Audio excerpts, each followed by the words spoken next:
Welcome back to the Rhonda Swan Show. Well, you know, guys, I have had such an amazing day today filming because I was sharing this before. Today's the last day that we're filming in our beautiful studio here in Bali. We have a new one coming. So I have been wanting to bring on some really special people for today because, you know, we're not only talking to authors, we're talking to entrepreneurs, we're really getting the backstory behind the brands. But today I have a really awesome woman that I want you to meet. She's not only a teacher, she's a mentor, a coach, and an entrepreneur with a longing to make change. Her name is Kerri Ann Kedziora. She's the founder of A-Team Accelerator, which helps cleaning businesses scale to 6 figures. But you're really gonna love this caveat about this lady. Now, while Kerri's successful cleaning business is run by 50 employees, she spends her spare time doing what she loves by helping others overcome obstacles to finding their success, not only in business, but also in life. Now, at first, people might see Kerri as a cleaning business owner. And that's it. However, once you get to know her, you'll start to understand that her purpose is much more than running a cleaning business company. Her focus is on hiring women in need, but also hires people with mental, financial, family, physical, and also personal challenges, empowering them to overcome obstacles through gainful employment. Kerri, I just love what you do. And I'm so happy to have you on the show. Come on out here. Thank you so much. I'm really excited to be here with the organizer of Women Gone Wild. I mean, how amazing is that? It's like a dream come true, honestly. Girl, I really appreciate it. You know, and I know the work that you do with women as well. I feel like the more we women together, like take what we're really good at, but help it bring it into other people's lives, it just makes such a difference, you know? I agree wholeheartedly.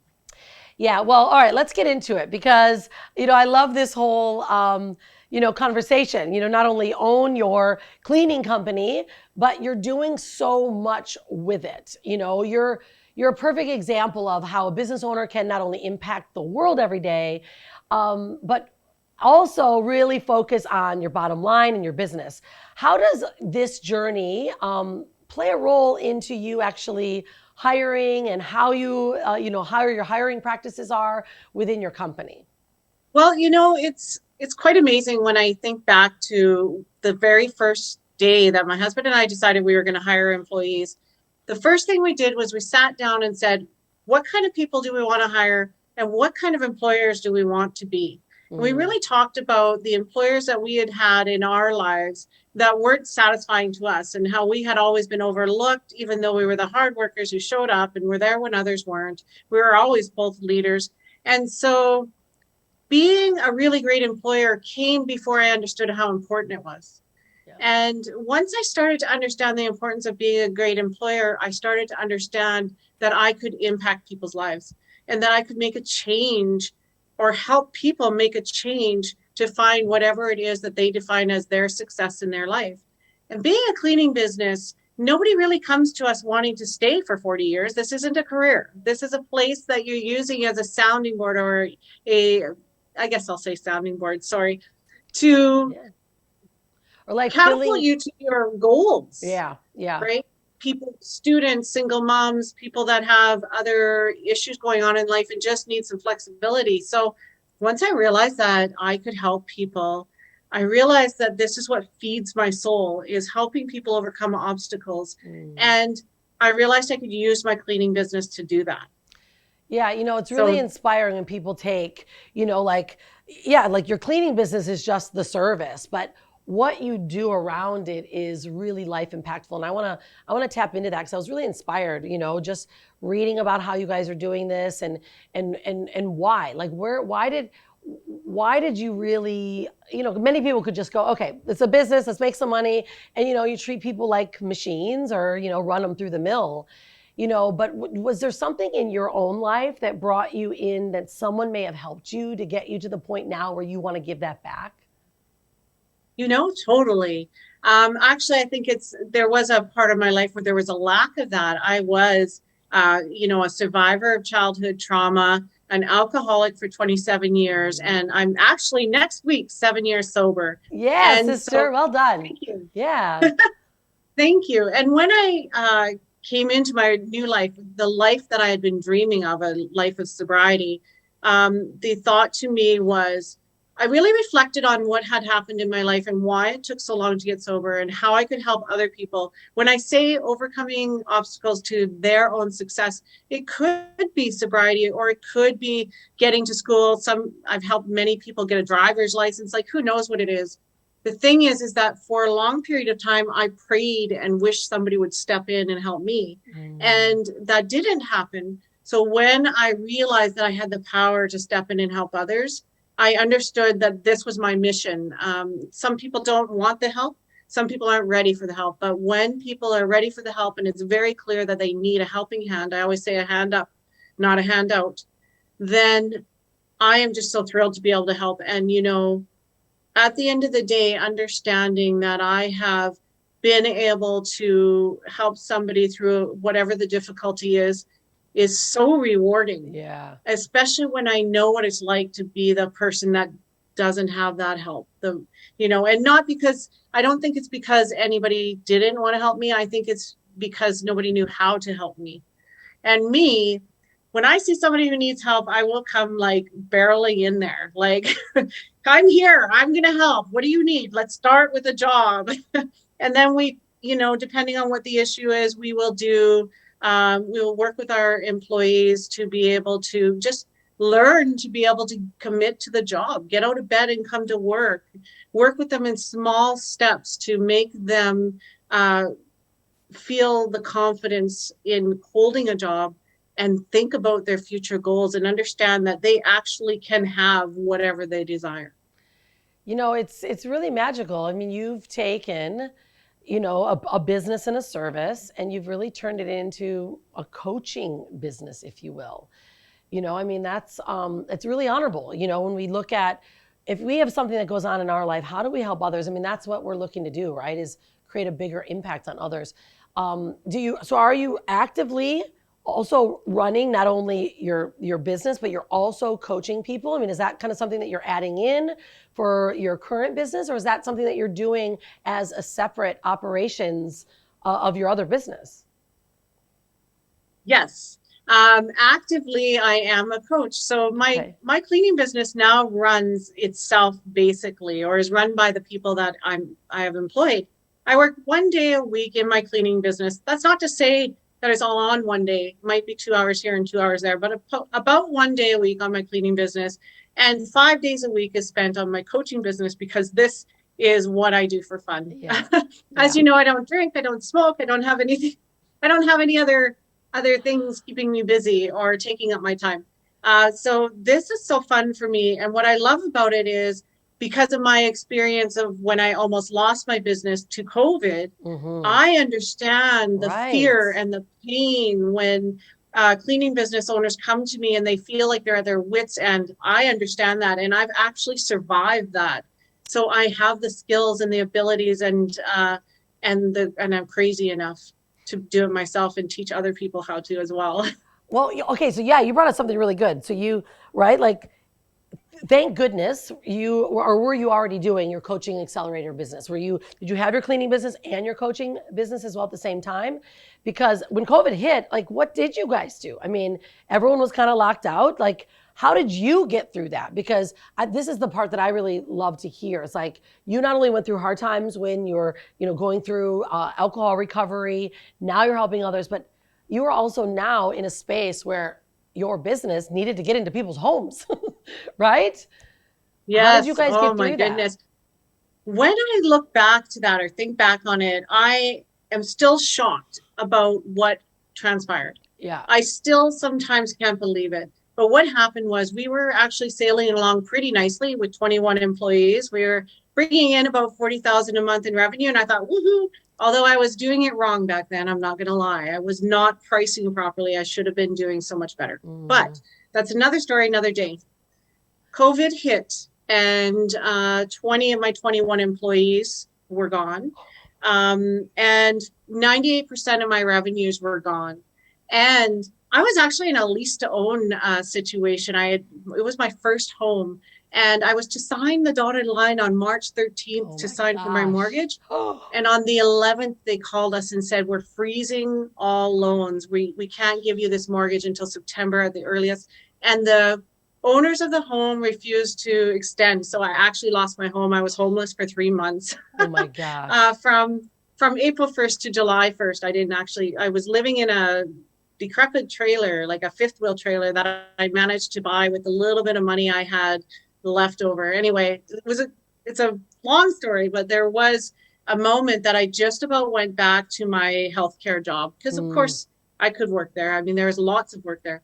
But I said to my husband, should I go back? And he said, is that what you want? And I said, no, I love being a business owner. I'm so afraid if I go back to that, I won't come back to this. And he said, then don't, find another way. And so I just set out to find another way. We pivoted to vacation rental and commercial cleaning. I got myself a coach and a mentor to help me learn how to get amazing employees. And it really is about the employees. And I just hit go. I just said, we are going to make this work. And I just did it. I just went. And it probably is my life of survival that gave me the strength to choose the hard route for my own sake in that moment. Yeah, thank you for that. You brought like kind of a moment for me. Like I think many of us have these either a breaking point or we have this like aha moment, right? And I know like in the work that you do, not only in your coaching but with your employees, like all of us have had that.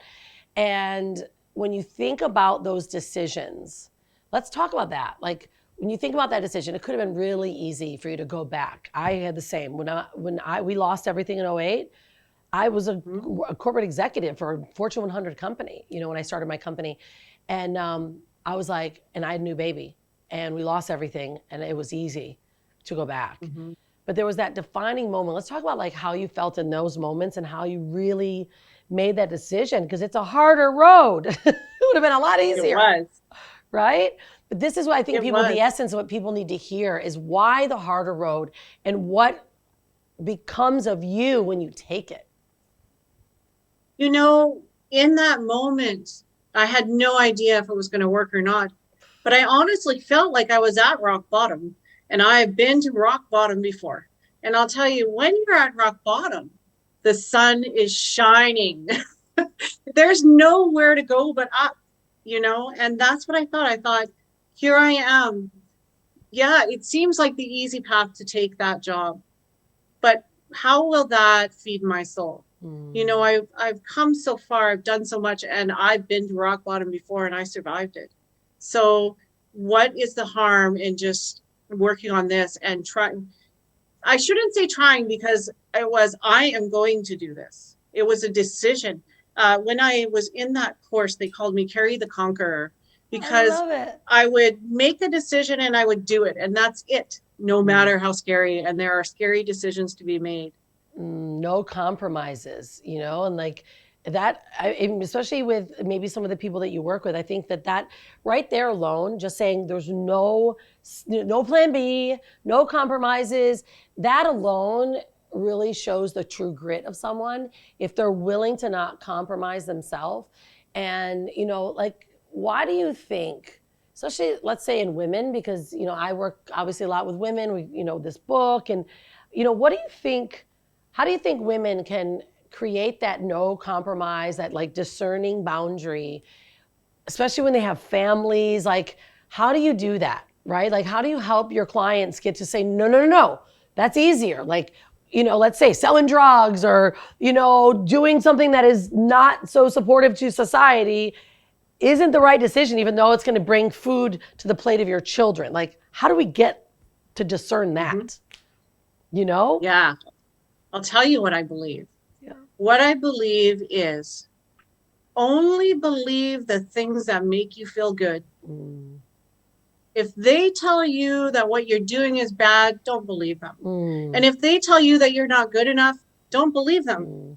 If they say you're doing awesome, even when you feel like you're doing crummy and it's the worst situation possible, that's when you believe them. I am doing awesome in my situation and I will prevail. Just don't believe them when they say the nasty, dirty, ugly things to you, because they are wrong. They are pulling you down. Yeah, and I I hear really, that. Yeah, you hear this they, right? Like, and that there is a they. It's a they hmm around us. It's either on our shoulder. It's that, our parents from back in the day that said things, or it is those that are around us, and that's when we look at the moment in time when we can look back, let's say on our last deathbed, you don't remember those things, do you? hmm You don't yeah, remember what I people bet you. said. hmm I have, there's a lot of stuff that's happened in my life, a lot of stuff that I'm not proud of. And it's actually something I had to face on this Yeah. journey is that someday, I plan to be gigantic. I plan to be on stages. I plan to be in people's faces. And someday somebody's going to come and they're going to tell a story about me that's true. And Mm. I've already decided when that day comes, I will stand up and say, yes, I did that and I learned from it and I'm different. And that's the thing to always remember, that you can make mistakes and still be this amazing person that you really Yes. are on the inside. Yeah, that's big advice. But I want to say something to you because you already are, right? You're already on stages. You're already that person, and I think that it's like I was watching I don't know, it's like a reel or something today, and it was even forget his name. He's the lead of Silence of the Lambs. He's the guy like the Hannibal Lecter guy. Forget his name, but he's an Yeah. awesome actor. And he was like, it's all about belief. If you actually believe who you are, that you're none of those things, you believe that you are deserving, and you believe, stay in the belief zone. Because the moment that, uncertain, and you said this really well, like just know and believe it. Don't listen to them, because every one of us, this is the greatest part about life. Every one of us can be a different person tomorrow. Like you could be a hmm jerk today and just choose to be an awesome, happy contributor tomorrow. And that's a big message for those that are maybe struggling in certain times of their life, or they've maybe made bad decisions. Hell, we made a massive bad decision. We lost everything, new baby. Oh my God, like why did we invest in all this? But we are the ones that did it. And so let's talk about that radical personal like self-responsibility, because I think you hmm probably get that, like being, someone that's gone through what you've gone through and now where you are. Was there a difference between who you were then and who you are now when it comes to personal responsibility? I think absolutely.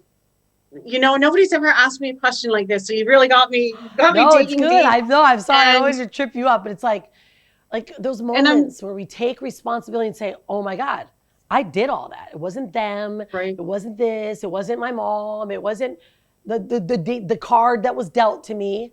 Like this is my decision."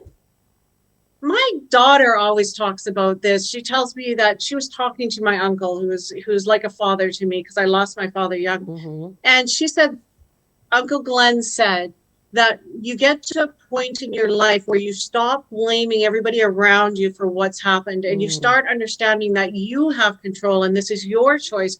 You're no longer living as a victim. You're yes. now owning it, and that is your day of reckoning. And he said it comes to, for some people when they're young, and some people they die without having their day of reckoning. And he said to her, I hope you find your day of reckoning. And she Mm. did very soon after that. And she brings that story up all the time. She says that was the defining moment. And I thought, this man essentially raised me. This is probably where I got these deep seated beliefs in myself. I bet you he was whispering that stuff in my ear without me noticing it, Yeah. Right. And when it comes to taking responsibility, that was the day that I was leaving treatment when I finally got sober. Oh, we were told to make two promises and live by those promises for the rest of our life. So my two promises were that I would never, ever again tell a lie. Because the truth is, when you're in addiction, you're lying to yourself every day, Mm. let alone the lies you tell to get what you need. The second was that I would spend my life helping other people. And those two promises, when things get bad and I want to be selfish, when I'm crying my little pity party because I have everything that I've been asking for, and sometimes it's hard, I remember those two promises. And those two promises Mm. take me forward. Mm. So I really do believe in those 28 days in treatment. That was when the change happened. but the change was brewing for so many years that I was just ready to do it. So it was another decide and conquer moment for me. So good. Yeah, I experienced, I have a history of addiction. My father was a drug addict and, a lot of alcohol in my family. And, it's like you can choose. Like I chose very drastic opposite way, but, it's still though, there's still an addictive personality there, no matter what it is. And so self-awareness is everything. Like, being so aware of like what those weakness and weak points are. And I think that's why, like in your coaching accelerator program, it's like, I'm sure your coaches or your clients, they hit those moments, and having someone like you that has done it and help them get through it. Is there moments in time where you can remember, or how you help a client like go from tipping over the edge? Yes. Oh, it just happened very recently with one of my clients where she was almost having a pity party for herself. And we all get to have pity parties now and then, but sometimes somebody's got to jolt you out of it. Yeah. And this one day I just said to her, I have to stop you right now and I have to do my job. And my job is to tell you that you need to stop thinking that way. You need to start thinking positive. And I went into the whole spiel and I got really quite frank with her. And in the inside, I was cringing a little because kindness is my thing. And when I have to break somebody's pattern and tell them the truth when it's not a nice truth, that's hard for me, but I realize it's my job. And with her, at the end of it, I said, I am really sorry. I think you're a wonderful person. And I do not mean to tear you down, but I need you to understand that you need to change your thinking. And she just stopped. She said, you are so right. Thank you so much. I was just so stuck in my head that I forgot that I actually have it good.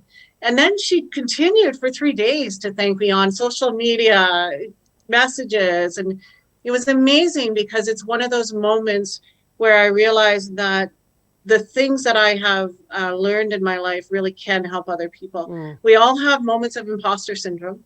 I think it won't matter how confident you become. You're still always going to have those moments. And in those moments, to be able to pull on like my natural ability to get through to people and help people see things from a different point really serves me well. Yeah. Especially when I have to do the ugly. Like I hate to do the ugly. But that's like the hard truth though, is it is what people need to see. And I really appreciate that, because you took that promise that you made the day you were leaving the treatment center and said, I'm going to commit myself to helping others, and now you're living that out, and it's so honorable. And I love meeting and seeing other women that are making a difference, changing your own life. Like we are the best example and the best mirror for those that we want to help, and if we can say that we can mess up every day but still wake up and say, nope, changing it today, then we're better off than we were yesterday, or the moment, that maybe someone else needs to see that too. So I really, really appreciate you so much, Kerri. Can you share with everyone a bit how they can learn more about your coaching program, your accelerator program, what is next for you? Because I know you want to be on more stages. Here we are on this stage. Let's call it out. Like say, okay, this is what I want next. This is so exciting to be on this stage. I'm just so excited to talk to you. I keep sitting here thinking, wow, I'm really talking to her right now. This is amazing. But to get in touch with me, the easiest, simplest way is Facebook, just to look me up under Kerri Ann Kedziora and send me a message and I will tell you anything. I'll get you links to my program and testimonials and other stages I've been on. That is really the way that I primarily connect with people, is through Facebook. You can always email me at ateamaccelerator.com. No, ateamaccelerator@gmail.com. Yep. A little bit nervous here. Come on. We all are. Every day I'm like, okay, I'm on this. I have to host this. I have to ask the right questions. I believe that I need to be a little bit nervous to keep myself humble. Like I don't always got it, and that's okay. Yeah, that's probably the best thing that we could hear today. Like we don't always have it, and that's actually okay too. And being humble and real and authentic is what we need on this social media platform. That's like, right. Come on, that's right. Let's just be real here. So is there a website too? Is it A Team? No, the website right now is being refurbished. So Okay. I've scrapped it all together and we're starting again because that's from 2 years ago when I really had no clue what I was doing, to be honest. I love that. It's the best. It's the greatest stretch ever. Yeah, let us know. We can always help. Our PR and branding firm, that's what we do too. Yeah, absolutely. That's a great idea. And Yeah. for the future of A Team Accelerator, it is simply we're just going to stay the course and keep helping Yeah. people. We want to help cleaning business owners expand and grow their businesses, especially cleaning business owners who are feeling like imposters or who are feeling like they can't possibly make the next step or don't know what the next step is. That's my specialty. Overcoming obstacles is what I've spent my life doing. I love So it. that's the next step. And as far as stages, getting in front of people, I just imagine that someday Tony Robbins is going to invite me to talk on his stage, and maybe someday I'll work with Grant Cardone. You never know. Russell Brunson. While I'm in his ClickFunnels. I'm up there for that 2 Comma Club award. So that's what I'm Nice. doing. I just want to help more people, and in order to do that, they need to know that I exist. That's it. And they're all very good friends of mine. Russell Brunson I was in his book, The 30-Day Challenge. I was one of his 30 authors. And I tell you, I had to get inside, right? To be there, be part of his courses. So he got to know me, right? And when they get to know you, then they hear what your vision is. Like you just shared your vision to the world, to me right now. Now, boom, it's out there. It's in the quantum field, up for the grabbing. Yeah. And it's interesting. Yeah. I'm going to give you I just interviewed an amazing woman. Her company is called Podcast Connector, Jennifer Longmore, and she will help you and anyone that get on really high level podcasts to keep getting your message out there. And I think that's the best possible way. So right there, you just said it. Now I can make some big connections. Yeah, that's amazing because I do believe that I do believe I got a message from her yesterday or the day before. You're kidding me. And I thought, oh, maybe I haven't done any podcasts in a while. Maybe I should see what this is about. Sure enough. Well, yeah, I'm pretty sure. I just interviewed her on the show. And she's a partner amazing. of mine. I can't wait to see that. She's our partner. We recommend because that's really the next step. It's like, how do you want to get our message out there? Get in front, and be there consistently. So, Kerri Ann, thank you so much for all the work that you do and the love that you put into your work. Super excited to stay connected and to watch the developments of where you're going. And who knows, maybe you could be one of the authors in our book. We've got another book coming up. That would be amazing. Yes. It would be amazing. Yeah, I'm excited about the future. And I can't wait to work with you more. Yeah, let's do it. All right, darling. Thank you so much. Okay. Well, everyone, there you go. It's about personal self-responsibility, but recognizing and discerning between making the easy route or making the route that allows you to leave more impact and to grow into a greater person than you already are. All right, everyone, I hope you enjoyed today's episode. We look forward to seeing you in the next one. Don't forget to be unstoppable and stay wild. We'll see you next time.